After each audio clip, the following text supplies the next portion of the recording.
The wind is blowing across the mountain and down o'er the valley way below.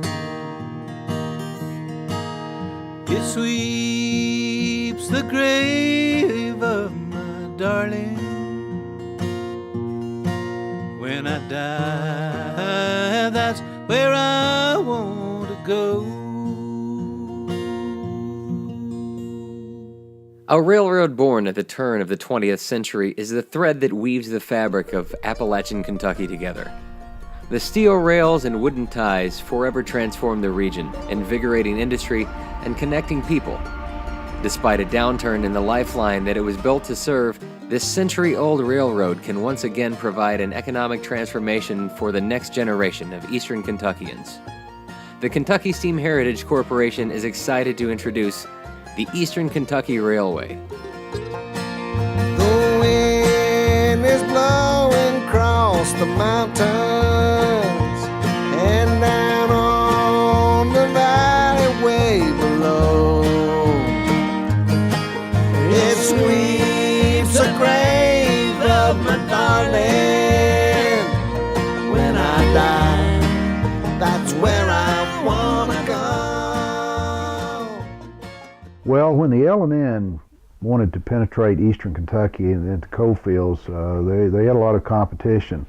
But the L&N stitched together and ended up purchasing all these lines, and then they made the big push. They called it the North Fork extension, the North Fork of the Cumberland River, and that's when they eventually built all the way into Neon. But the line from Winchester to Ravenna was built as a low-grade line, and it's upgrade, but it's nominal compared to those other options. You're in Hazard, Kentucky, and other than the mountain towns in the 1900s, suddenly the railroad comes to your town. You're jubilant, you're happy. You know, this is a whole new world. It's like the interstates coming to the railroad places now. In Kentucky now, if you're on the interstate, you're successful. If you're not on the interstate, you have trouble becoming successful. Same thing with railroads. People went into debt. They paid to get the railroads to come to their communities because they knew what this meant for their communities. In early June 1912, the first rock fell, allowing daylight to peek through the tunnel in downtown Hazard. For the first time, Hazard, Kentucky was connected not only to the region, but to all of North America by rail.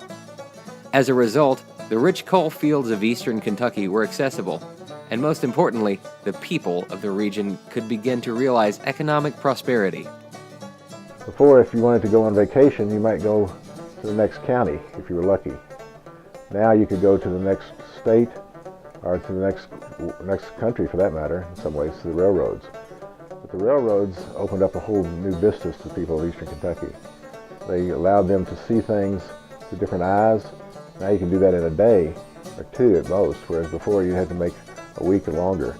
And besides that, the travel was very difficult. You had hotels that were not very high standards. You had bad water to drink. You had dusty roads, if you had roads at all. Now you can get on a train, you can relax, you can read books, you can read magazines, you can have dining cars. The world changed.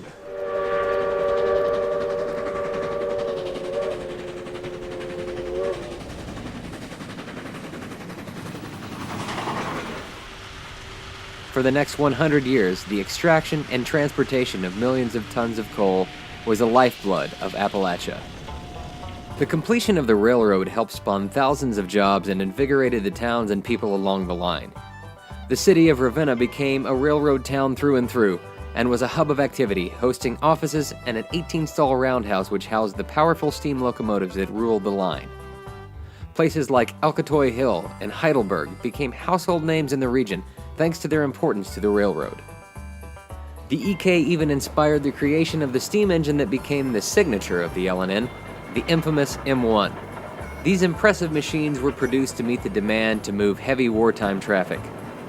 The engines were the largest locomotives ever owned by the L&N and affectionately became known as Big Emmas by their crews. They were the ultimate multi-purpose locomotive of the 1940s, transporting heavy coal trains with ease or pulling high-speed passenger or troop trains. Fantastic dual-purpose machines. They could haul fast freight, merchandise trains at as fast as the track will allow. They could lug coal with, they were fantastic coal hauling machines, and they also ran them on pasture trains.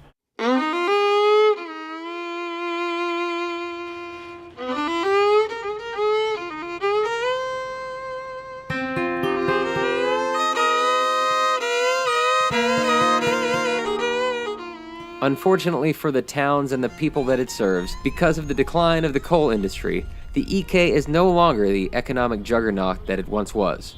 Without immediate action, this important eastern Kentucky artery could soon be just a memory, and the region will lose a vital industrial lifeline. Despite the recent downturn in the coal industry, the EK still remains in place and in remarkable condition. Its 125 miles of virgin Kentucky vistas connect the cities of Winchester, Irvin, Ravenna, Beattyville, Jackson, and Hazard.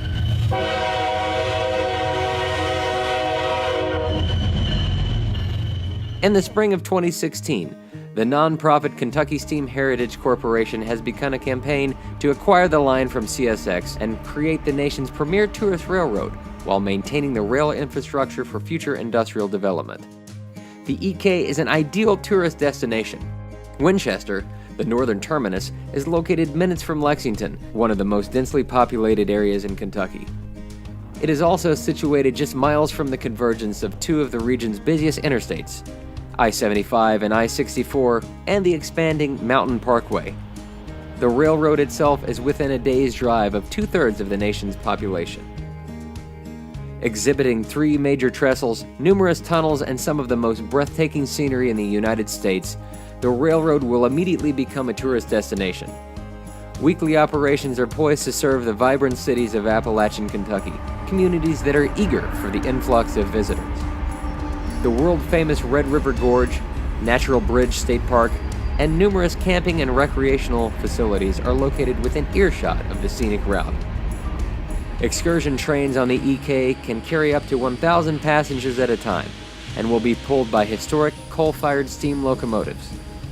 Whether riders opt for a short jaunt over the Red River Gorge from Winchester to Ravenna, a day-long excursion along the Kentucky River to Hazard, or a leisurely ride to Beattyville and Natural Bridge State Park, the Eastern Kentucky Railroad is sure to be an exciting attraction for the region.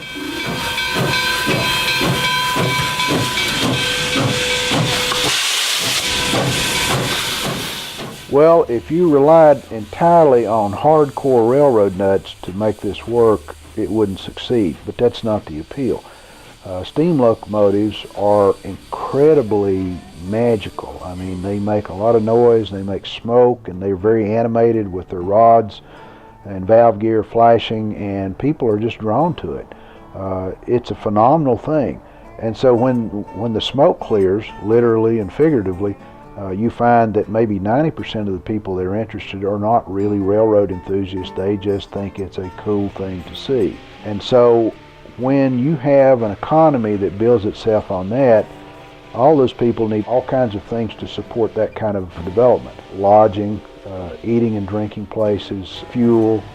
That's a whole different ball game from today. So then you have to build up an economy and a base infrastructure for tourism that's quite a bit different from what you have today. It's a total change, but change is inevitable. If you don't change, you don't try something different, you're not going to be able to make it. You can't wait until the widget company decides they want to locate in Ravenna, because the widget company is in Indonesia and they're not coming back. You've got to be more creative than that, and you have to build on the assets you have. And the EK is a huge asset, and this is the smartest thing you can do.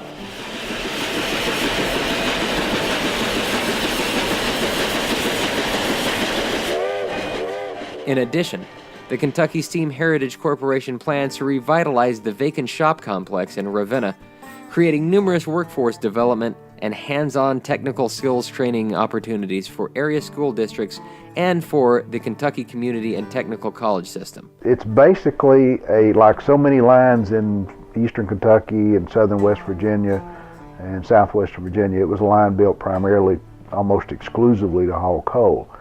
And had it not been there, those coal resources would have never been tapped.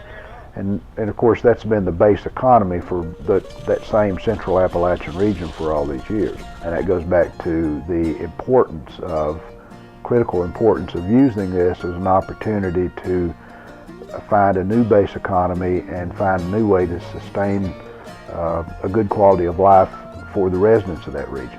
The Kentucky Steam Heritage Corporation is excited to introduce what could become America's next great tourist railroad. The wind is blowing across the mountains and down on the valley way below. It sweeps the grave of my darling. When I die, that's where I want